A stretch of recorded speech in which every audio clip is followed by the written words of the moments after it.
छत्रपती संभाजीनगरच्या विभागीय क्रीडा संकुल घोटाळ्यामधले विविध पैलू आता तपासामधून समोर येत आहेत। क्रीडा विभागामध्ये तब्बल 21 कोटींचा अपहार करणारा हर्ष क्षीरसागर अजूनही पोलिसांना सापडला नाहीये, तरी त्याचे नवनवीन कारनामे आता उघड होत आहेत। पोलीस तपासामध्ये आतापर्यंत काय समोर आलेलं आहे पाहूयात।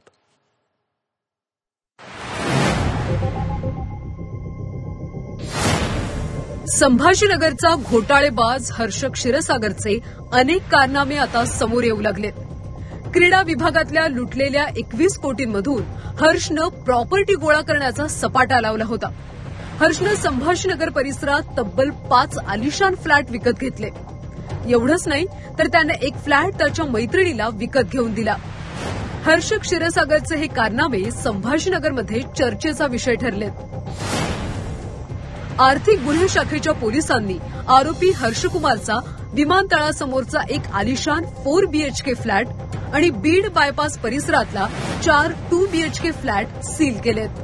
तपासादरम्यान काही गोष्टी निष्पन्न अशा झालेल्या आहेत की आरोपीकडे BMW कार आहे, त्याचबरोबर BMWची बाईक पण आहे। एका चांगल्या सोसायटीमध्ये मैत्रिणीच्या नावे एक फ्लॅट घेतल्याची माहिती मिळाली आहे। त्याचबरोबर एका सराफाकडे त्यानं सोने खरेदीसाठी काही ऑर्डर दिल्याचं पण समजलेलं आहे। या सगळ्या गोष्टींवरती आमचा तपास सुरू आहे। धक्कादायक म्हणजे हर्षचे वडील सुतार काम करतात। आई खासगी रुग्णालयात सुरक्षा रक्षकाचं काम करते। स्वतः हर्ष 13,000च्या पगारावर काम करत होता। असं असूनही त्याने गेल्या 4 महिन्यांमध्ये कोटीची BMW कार, 5 फ्लॅट विकत घेतले। आता फरार हर्ष क्षीरसागरचा शोध घेतला जातोय। तपासात अनेक गोष्टींचा उलगडा होताना पाहून पोलीस देखील चक्रावून गेलेत। आता हर्षला ताब्यात घेतल्यानंतर आणखी काय काय समोर येतं हे पाहावं लागेल।